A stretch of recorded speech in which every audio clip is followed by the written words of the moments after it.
Hi, welcome. Thank you for joining us today and giving us your lunch hour. We really appreciate it. My name is Tanya Popova-Jones, and I'm joined on stage by my colleague, Vinod. We also have the privilege to be talking to you today, together with our partners from UKG, who are going to join us in a second. From UKG, we're going to hear from Scott Howitt, Chief Digital Officer, and from Mustapha, Kebbeh, Chief Information Security Officer. Here's what to expect. First, Vinod and I are going to reflect on what are the key drivers for trust that we've learned from talking to customers, and also how Google Cloud approaches those. And then we'll invite Scott and Mustapha to tell us about their security digital transformation journey. Now, before I begin, I want to set a bit of context and give you a little bit of background on what Vinod and I do every day. We are part of Google Cloud's cybersecurity action team. And we, along with our colleagues, meet with enterprises from around the world every day. We talk to leaders that are responsible for information security, for privacy, for compliance, for security, for procurement. Leaders like Scott and Mustapha, and leaders like many of you here in the room. And our goal is twofold. First and foremost, listen to what each of your organizations need as you navigate that migration to cloud, and support you along the cycles of the security transformation journey, from early roadmaps and implementation to preparedness for potential events and incidents, and to engineering new solutions. The second part of our jobs is working with product and engineering teams and advocating for the things we hear from you. What is top of mind in the areas of security, privacy, and compliance, so we can prioritize building those. In our conversations with customers, we learned that when an enterprise makes a decision to move data and applications to Google Cloud, and especially most sensitive data and mission-critical applications, it comes down to trust. Trust that Google Cloud will store, manage, and process your information in accordance to your requirements and your preferences. That trust is critical. And we also know that trusting is a choice. When we reflect on the conversations, we see one principle, the so-called paradox of trust. It goes like this: it is easier to trust the less you need to trust. Let me give you an example to illustrate that. Imagine you have two choices. One, trust the cloud provider that has a lot of well-developed data and security controls. And two, trust the cloud provider that has a lot of well-developed data and security controls and the ability to let you, the customer, hold the encryption key to all your data without any ability for the provider to see or access the key. For sure, there are many controls that play a great deal in building trust. And in a second, I'm going to tell you about what we see as most critical in our conversations. But we remain ourselves grounded into that principle. It is easier to trust the less our customers need to trust their cloud provider. Okay, now let's look at what we've learned from conversations from you. In the context of cloud computing, based on our experience, we see 5 key drivers for trust. Number 1, and that's the one we hear in almost every conversation with customer, is the need for you, the customer, to ultimately retain control of your data on an infrastructure you don't own and manage.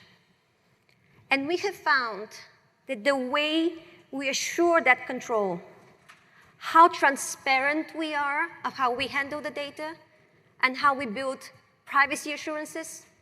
That is the most critical in earning and retaining your trust. Number two, the second driver of trust we hear in conversation is the ability to provide protection from business interruptions. This is non-negotiable for critical infrastructure. But we also hear it from many others, and COVID was a great reminder. The ability to know that your data and your applications will be there when you need them is critical for governments, banks, healthcare providers, e-commerce businesses, and many others. Number three, the third driver for trust we hear from our customers is the ability to offer robust protections against threats and hackers.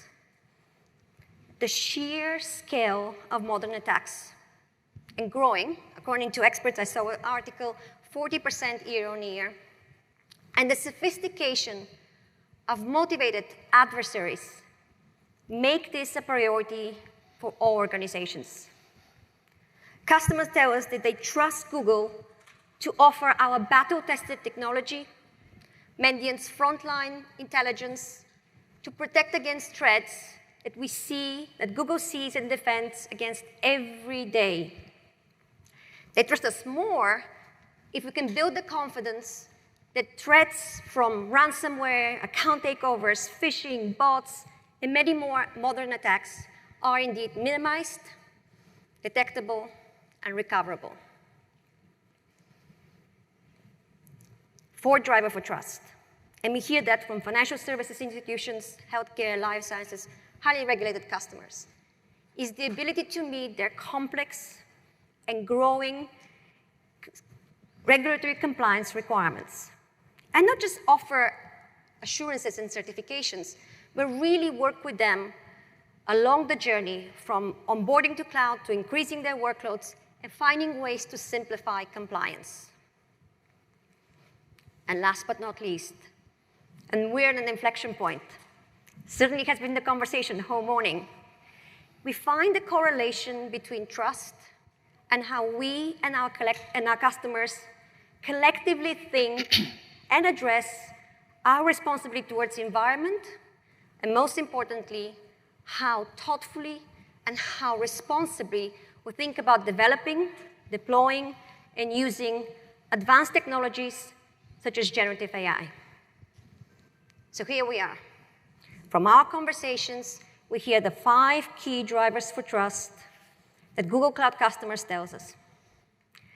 And now I'm going to invite my colleague Vinod to tell you a little bit of how we in Google address those. Thank you. Okay. Thank you, Tanya. So now let's look at each one of the reasons in more detail. So the first one, Google, we are explicit in our commitment for our customers. You control your data.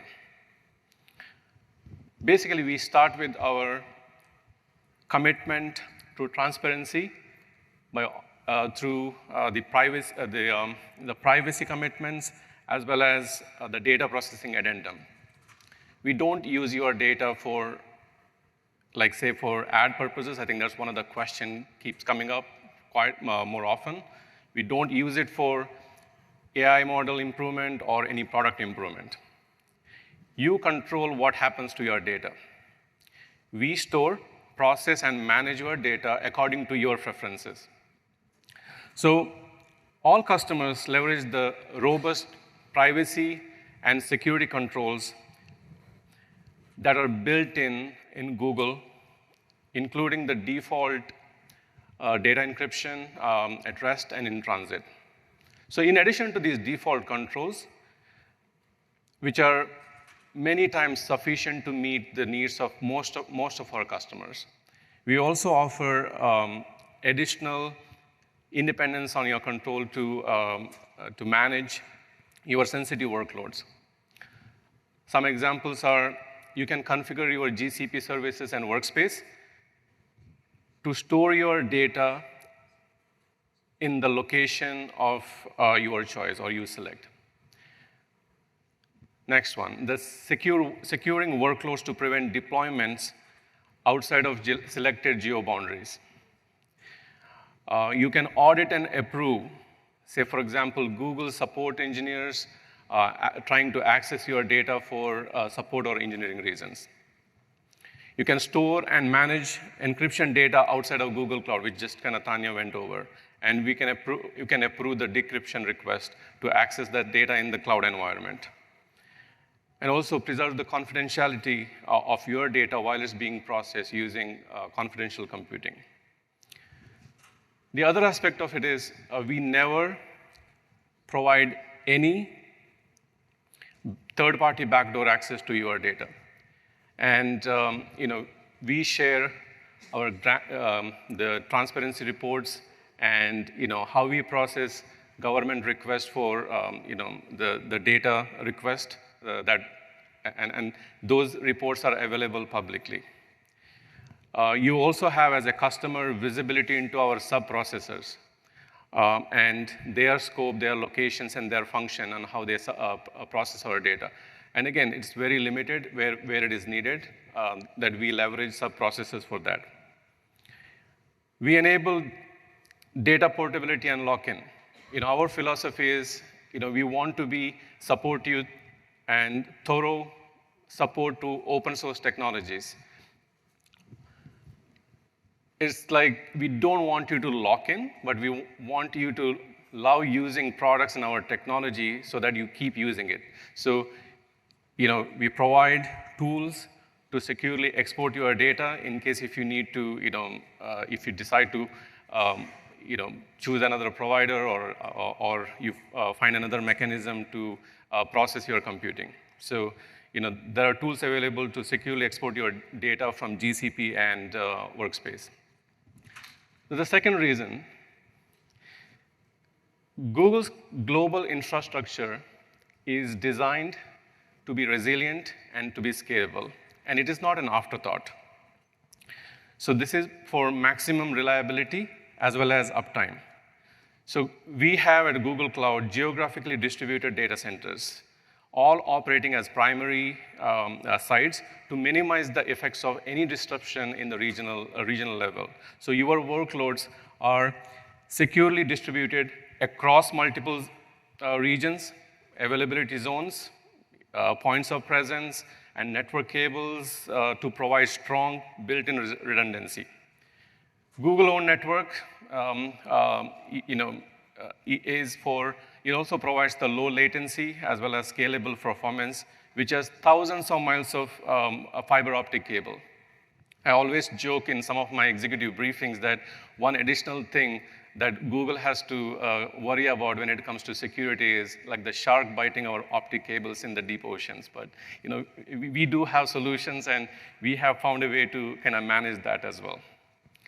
Redundancy of everything, automatic failover of tools. Like, we want to make sure that every hardware component in the critical path of a service is replicated so that there is no system failure, no single component failure, so that none of this can bring down a service. The second aspect is I want to touch upon is all Google Cloud services are designed to survive the data center failure. And what does that mean is GCP services reside at multiple GCP zones and regions and are highly available. We do continuous data replication based on the service type and the demand of that service. We have high level of service availability, and these SLAs are published for you to see on our portals or our websites. And you have also visibility into our service status and outages. We provide that dashboard. Again, it's publicly available. The other aspect of what I want to touch upon is the operational controls that we have for resiliency. We have business continuity plans to make sure that the core businesses are continuing to run and maintain. We have these business plans focus and consider all aspects of system failure, all aspect of any threat to people.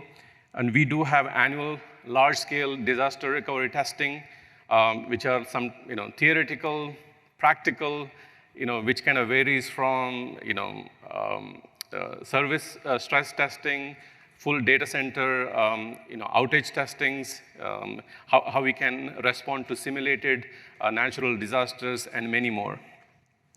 And not only that, right? We also provide tools and strategies to help you design processes and safeguard against any data loss at the application level, as well as for the data that you use within your application. Moving on to the third reason is about data protection. At Google, we defend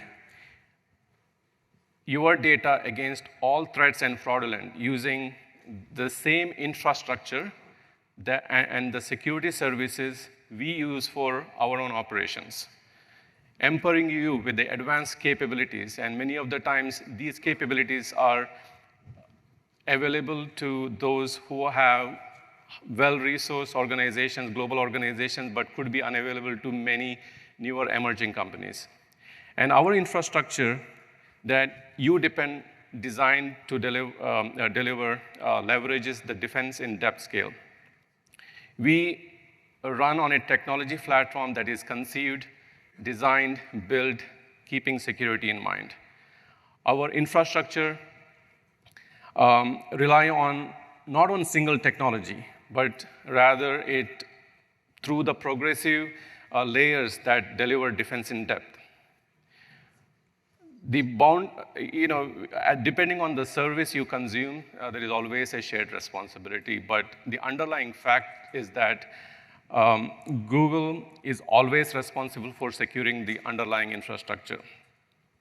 One of the evolution from the shared security responsibility model is that the shared fate, where Google is partnering with you to make sure that you get the best practices to secure your environment, where we leverage, we share blueprints and other tools and technologies and best practices so that we are actually partnering you to secure that as well. The other aspect is the security by design will end-to-end, keeping in end-to-end mind of the origins of chips to our data centers. So one of the aspects is we control the hardware, the network, and the security stack, so that that we can maintain the security postures, and it reduces the security exposure to supply chain risk. You must have heard about the zero trust model using the cryptographically secured identities to enforce zero trust model. What that means is we ensure our individual or service leverages authentication and authorization based on the context that is available for a request, including the user identity, the location, device ownership, the device configuration, and fine-grained access policies to evaluate the request based on its validity and guard against phishing and other malware type of attacks. Operational controls to Google's infrastructure. We manage both external and internal incidents. We provide vulnerability and malware detection and remediation mechanisms. And stringent protocols that we have around data and security incidents. You have access to GCP's native and partner solutions to provide with the autonomy to manage your security in the cloud, which we already talked about, external key manager, where you can manage the keys and you can decrypt those access requests, even for our support and engineering team for customer-related things. But what it means is, and the fourth principle we'll touch upon, moving to the cloud, or moving the workloads to the cloud means protecting sensitive information while achieving and maintaining the compliance against complex regulatory security requirements depending on which industry you're from. I think which we already touched upon, we maintain world-class independent attestation across international standards. We provide ongoing support for all the customers, and especially for the regulated customers, with verifiable and auditable commitments on security, privacy, and compliance. Regulations such as GDPR, which, as you know, places significant emphasis on knowing how your data is being processed, who has access to your data, how our security incidents are managed. And we at Google Cloud has dedicated compliance and engineering experts to kind of support our customers to meeting these stringent requirements. And our approach includes collaborating with you, the customers, to make sure that your needs, your requirements are understood. We provide reports of our attestations along with a lot of other certification documentation to assist you. And we work with you in an integrated controls and governance framework for you to be secure and be compliant. The last, one of the reasons the fifth one is our customers come to us not only to benefit from the technology. They come to us because of our culture of innovation. They want to co-innovate with us.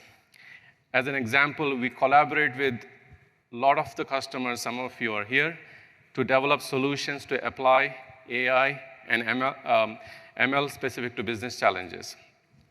One of the other aspects I want to touch upon here is cloud solutions can help you address sustainability and social responsibility goals.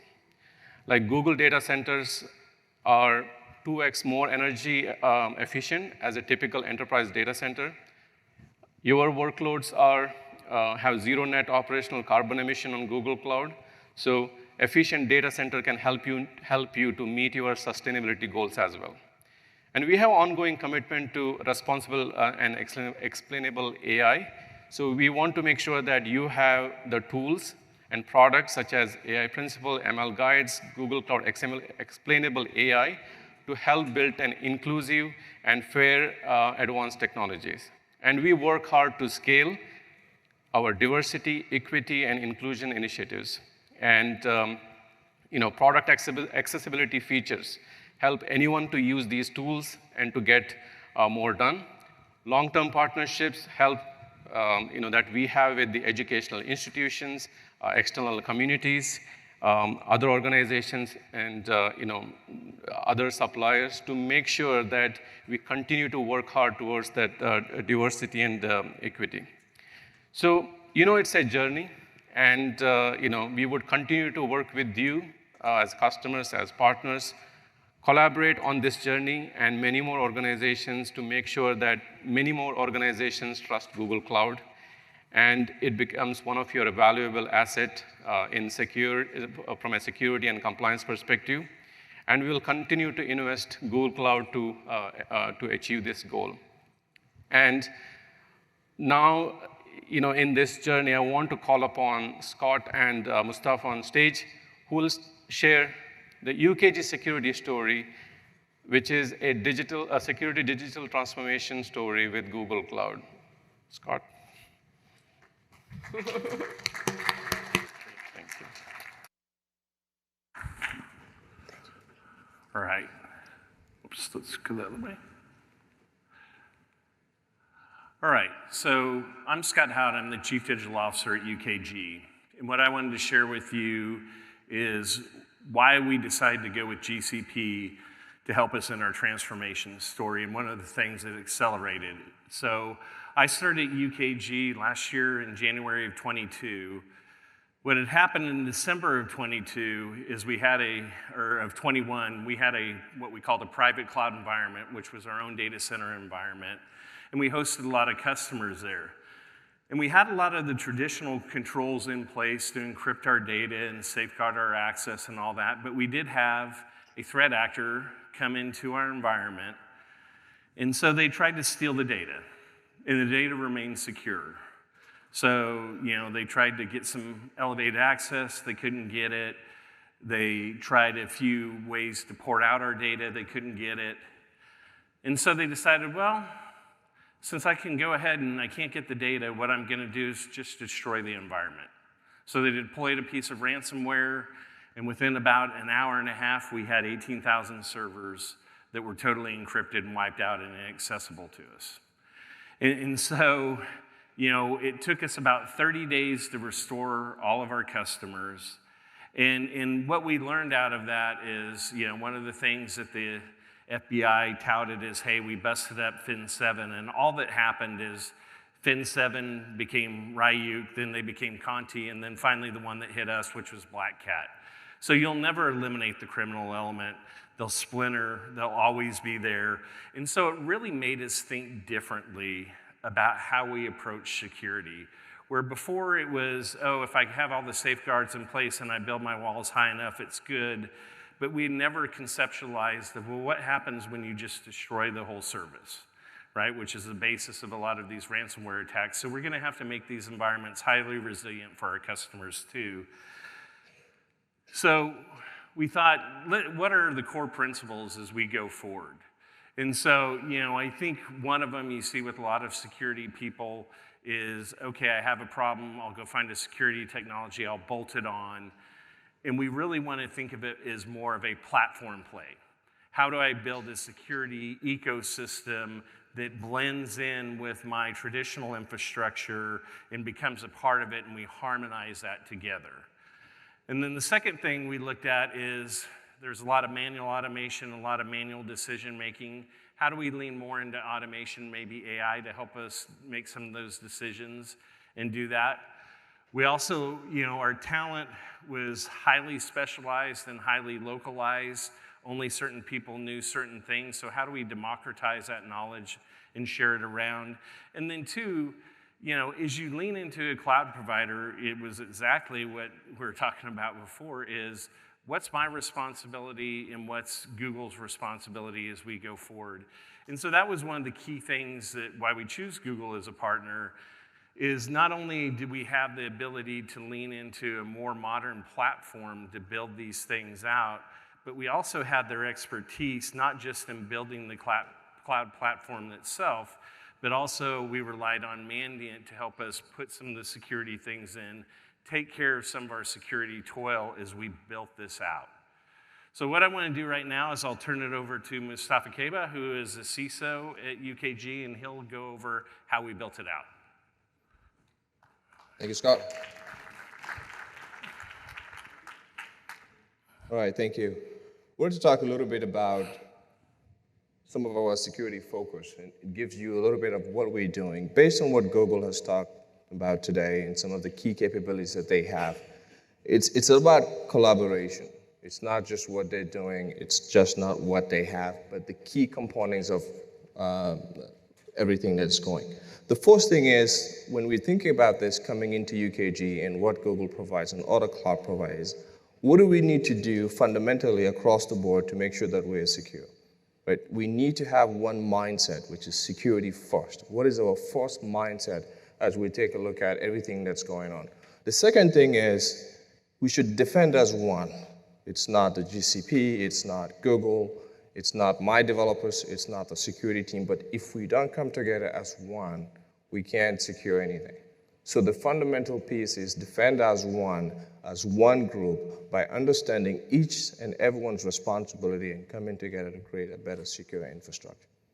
And the last key one here that talks about increase the resilience, right? That's a key component of what we do. Having the resiliency, being able to respond, have backups and recovery is key capability. It's way cheaper than your cyber insurance out there. So we need to be able to make sure that we understand what are your key components? What do you have running in your enterprise? What's critical to your infrastructure that needs to have resiliency? And for UKG, that's the key things that we've learned about what happened, and then how do we change that? And fundamentally looking into that is making sure that you have the right partners that have good infrastructure and then speed to be able to recover when it's needed. I'm going to also talk about what have we done after that. We've collaborated with Google in many ways. One of them is Mandiant Group. The other is the Google security teams. We're literally looking at their cloud infrastructure and how that could power some of the work that we're doing. And then we started in a couple of areas. One of them is scalable platform. What can we do to make sure that platforms that we're leveraging are scalable enough for us to be able to extend our security capabilities? That's one. The second one here is, as we think about all of this, what's our architecture look like? Right? How are people accessing this? We call it the zero trust model. Everyone has a model of what zero trust architecture look like. But as we think about this, is what's the access look like? Who's accessing in my environment? Where are they accessing it from? So contextual awareness into your access. And many people are thinking about outside, but what about inside? Right? Software, we are a SaaS company, so the developers that are developing in our platform, what are they doing? What type of access do they have? And then how often are we monitoring this? This is a key component to driving the right secure capability. And if you do all of this, you need to have good detection. More importantly, you need to have a response capability to be able to respond quick enough and fast enough for any cyber event that you have. Right? Whilst you're doing that, we've seen a lot of data. We've seen a lot of events that are coming up on a daily basis on everyone here that's a security person or have a SOC. There's a lot of information that you have to deal with. So understanding the scale, being able to leverage different intel and information that drive you to successfully respond to the key security events that could potentially be issued is the key as you drive into some of this. We talk about resiliency a lot. I think most of everyone here, or most will know that backups are necessary. But how often have you tested your backups? Right? How often are you practicing resiliency in terms of backing up your entire system, making sure that it's available enough, and driving towards testing the backup system and seeing what's missing? Do you have the right team members that understand the infrastructure to back you up? And where are you backing up from? If you lose your entire service layer, like Scott mentioned earlier on, in terms of if you're in GCP or you're running somewhere else and then you're backing from one area to another.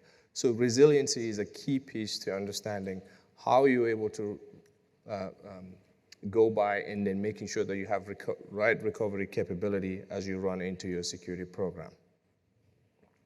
One of the key things that we've looked at as well is as we do all of this, there's a fundamental key thing that every security company should look at, is identity. And the identity, I call it, is the core and it is the glue for everything that we do. We have something in UKG, we're saying that we're using identity as a service, but identity in terms of our identity as security operations. Identity in the SOC drives everything that we do. If you don't know who's accessing your environment, if you can't tell what they're doing, if you don't have context, everything else you do is just guessing game. So understanding the right identity for your environment, for the users logging in internally is key, but also monitoring those, making sure that you have the right context. When you move this to the customer, it's talking about how do you really make sure you enhance the customer capability? How do you give them the right model? We talk about passwordless. There's a lot of things that's going out there. But how do you make sure it's easy for the customers to leverage your identity and their identity to be able to work together efficiently and then drive better secure infrastructure? Lastly, everything we do, we have to have some sort of risk management around that, which means decision making. Right? There's a lot of work that we have to do, so you got to pick and choose the most critical and start with it. More importantly, we need to be able to have the right controls and compliance around that. If you run in the US and you run in the EU, you have to have the right capability. You have to have the right compliance and regulatory requirements to drive that. But the important thing is visibility there. Knowing the type of regulatory requirements you have and how you deal with it. But where you host your data matters as well. So choosing the right service provider, choosing the right cloud provider, give you a little bit edge into how you drive that. With that said, I'll just say thank you, everyone, for listening today, and then I'll bring back the crew for some Q&A.